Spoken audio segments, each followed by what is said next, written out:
Olá, pessoal! Bem-vindos ao canal Fé, Filosofia e Cultura, onde nós abordamos assuntos relacionados à religião, à filosofia e à cultura de maneira geral. Meu nome é Caroline Zanardo. Eu gostaria de convidar você que não é inscrito no canal a se inscrever, ativar o sininho de notificações e a compartilhar esse conteúdo com seus amigos. Sejam todos bem-vindos a mais um vídeo.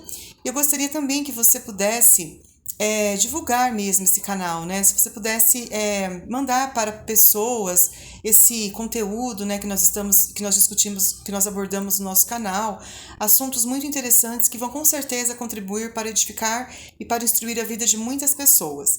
Bom, pessoal, hoje nós vamos falar sobre um livro, né, da Bíblia Sagrada. Nós estamos então agora nós vamos comentar assuntos relacionados à Bíblia Sagrada. Essa Bíblia é uma Bíblia muito interessante, é uma Bíblia da Almeida, né? Revista e corrigida. E ela, então, ela é uma Bíblia atualizada, né? Que tem um conteúdo muito, assim, legal e, assim, uma Bíblia que eu gosto bastante, tá? Essa edição aqui. E nós vamos, então, comentar sobre o livro do Eclesiastes, né? Nós vamos, então, fazer comentários sobre o livro do Eclesiastes. Reflexões sobre diversas circunstâncias da vida. Depois prestei atenção e observei todas as violências que se fazem debaixo do sol, e eis que vi as lágrimas dos que foram oprimidos e que não têm quem os console. O poder estava do lado dos seus opressores, mas eles não tinham quem os consolassem. Por isso considerei os que já morreram, mais felizes do que os que ainda vivem. E melhor que uns e outros é aquele que ainda não nasceu, pois não viu as más obras que se fazem debaixo do sol. Também vi que todo trabalho e toda destreza em obras traz ao homem a inveja do seu próximo. Isso também é vaidade e aflição de espírito. O tolo cruza suas mãos e se arruína a sua própria vida, dizendo: melhor é a mão cheia com descanso do que ambas as mãos cheias com trabalho e aflição do espírito. Outra vez considerei e vi a vaidade debaixo do sol. Então, o que ele está colocando aqui é que ele constatou que muitas vezes aquelas pessoas que já morreram ou aquelas pessoas que ainda não nasceram, elas são mais assim, como é que ele quis dizer, elas são mais assim felizes muitas vezes, né, do que muitas pessoas que vivem a sua vida normal, que muitas vezes são oprimidas, né, que sofrem pela opressão. O que é a opressão? A opressão é você estar debaixo de uma condição desfavorável, principalmente por causa, às vezes, de algo que atrapalha a sua vida, né? Que te faz mal, né? Uma opressão é isso, é uma situação desfavorável que a pessoa suporta e é muitas vezes imposta por uma situação na vida, né? Por uma situação. Então, ele considera que essas pessoas que também trabalham, às vezes, são alvos de inveja de outras pessoas, e isso não é nem um pouco legal. Isso faz mal à pessoa, né? Não é algo bom. Outra vez considerei e vi a vaidade debaixo do sol. Há um que é sozinho e não tem ninguém, nem tampouco filho nem irmão. Contudo, não para de trabalhar, e também seus olhos não se satisfazem com riqueza e nem diz: para quem trabalho eu privando a minha alma do bem? Também isto é vaidade e enfadonha ocupação. Melhor são dois do que um, porque tem melhor recompensa pelo seu trabalho. Porque se um cair e outro levanta o seu companheiro, mas ai do que estiver só, pois caindo não haverá quem o levante. Também se dois dormirem juntos, eles se aquentarão, mas um só, como se aquentará? E se alguém prevalecer contra um, os dois lhe resistirão, e o cordão de 3 dobras não se quebra tão facilmente. Melhor é o rapaz pobre e sábio do que o velho e insensato que não se deixa mais aconselhar. Então, ele está dizendo muitas vezes que às vezes a pessoa ela vive sozinha e ela se sente só, às vezes é melhor, porque às vezes, sabe aquele ditado antes só do que mal acompanhado? É mais ou menos isso.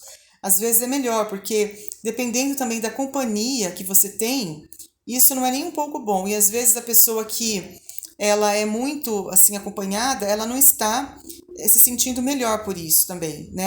Isso não é tão bom também. Não é tão interessante assim para ela, né?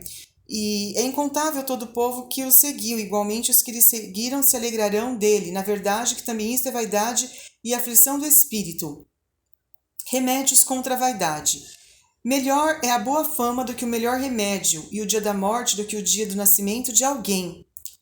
Melhor é ir à casa onde há luto do que ir à casa onde há banquete, porque naquela está o fim de todos os homens, e os vivos o aplicam ao seu coração. Melhor é a tristeza do que o riso, porque com a tristeza do rosto se faz melhor o coração. Então, às vezes a gente imagina, como eu falei, né, que a pessoa que está lá comemorando, que está lá se banqueteando, que está lá vivendo com toda a festa, com toda a alegria, às vezes essa pessoa não é tão, vamos supor, bem-aventurada, vamos dizer assim, né? Ela não é tão assim interessante do ponto de vista do que ele o que ele diz aqui no Eclesiastes. Ele considera uma situação de vida favorável, não é daquele que está sempre festando, que está tendo uma vida plena. Às vezes, como ele disse, a casa onde há luto, a morte, às vezes, não que ele está fazendo uma apologia, não é nada disso, mas ele está dizendo que às vezes é melhor mesmo, né? Uma casa onde há luto, porque às vezes naquela casa os homens eles acabam sendo mais assim sensatos, eles acabam vendo qual é a realidade que eles vivem, né? Porque às vezes a pessoa que tem tudo na vida, ela vive um mundo de ilusão, ela não vive o mundo real, né? Ela não está vivendo com os pés no chão, vamos dizer assim, né? Melhor é ouvir a repreensão do sábio do que ouvir alguém a canção do tolo. Porque qual o estalar dos espinhos debaixo de uma panela, tal é o riso do tolo. Também isto é vaidade. Verdadeiramente que a opressão faria endurecer até o sábio e o suborno corrompe o coração. Melhor é o fim das coisas do que o princípio delas. Melhor é o paciente de espírito do que o orgulhoso de coração. Não te apresses em irar-te, porque a ira habita no íntimo dos tolos. Nunca digas, por que foram os dias do passado melhores do que estes? Porque não é sábio fazer essa pergunta. Então, ele está dizendo aqui que nós não devemos, então, sermos pessoas, muitas vezes, que a gente fica lembrando do passado, né? Às vezes a gente fica pensando, nossa, como foi bom aquela época, eu queria voltar àquela época lá do passado, né? Isso não é muito sábio, pelo que ele está dizendo, né? O sábio não fica se perguntando, ou fica querendo, sabe, que o passado volte, reviver o passado. O sábio é uma pessoa, como o próprio nome diz, ele tem uma sabedoria que o faz olhar para frente, tá? Tão boa é a sabedoria como a herança, e dela tiram proveitos que vem o sol. Porque a sabedoria serve de proteção, como também serve o dinheiro. Mas a vantagem da sabedoria é que ela prolonga a vida ao seu possuidor. Atenta para as obras de Deus, porque quem poderá endireitar o que ele fez torto? Então nós devemos então entender que a sabedoria ela é um bem muito precioso que nós devemos cultivar e esperar e tê-la, né? Por quê? E como que a gente vai ter essa sabedoria?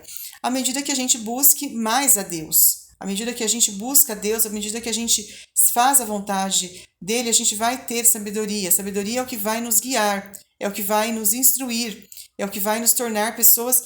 A sabedoria ela vai nos dar essa noção, né? Ela vai nos dar uma proteção, ela vai nos dar uma vida longa, uma alegria muito grande, tá? No dia da prosperidade goza do bem, mas no dia da adversidade considera, porque também Deus fez este em oposição àquele, para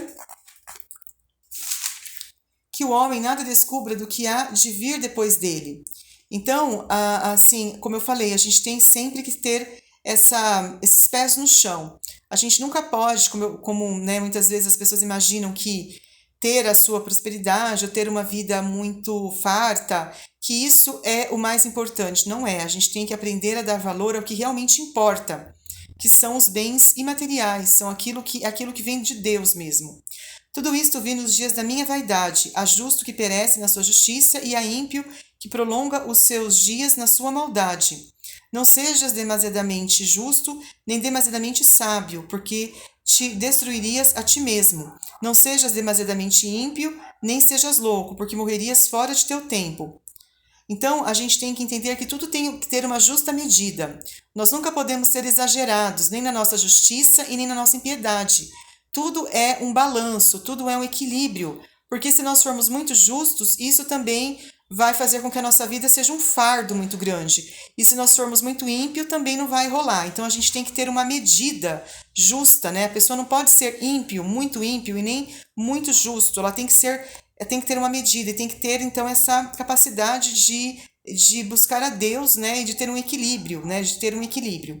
A sabedoria fortalece o sábio mais do que 10 governadores que haja na cidade. Na verdade, que não há homem justo sobre a terra que faça o bem e nunca peque. Tampouco apliques o teu coração todas as palavras que se disserem, para que não venhas a ouvir o seu servo amaldiçoar-te. Então, finalizando, né, nós continuaremos a comentar sobre esse livro do Eclesiastes no próximo vídeo, mas finalizando, nós podemos entender que nós temos que ter sempre a nossa busca pelas coisas que não passam. Nós nunca devemos buscar pelas coisas que passam, as coisas materiais. Isso vai passar. A gente tem que buscar pelas coisas que duram, né, as coisas eternas. Bom, pessoal, era isso que eu tinha para falar hoje para vocês. Eu espero que vocês tenham gostado desse vídeo. No próximo, nós vamos dar sequência a esse assunto, né, esse conteúdo do livro do Eclesiastes, quer dizer. Eu espero que vocês tenham gostado desse vídeo. Até o próximo. Tchau, tchau.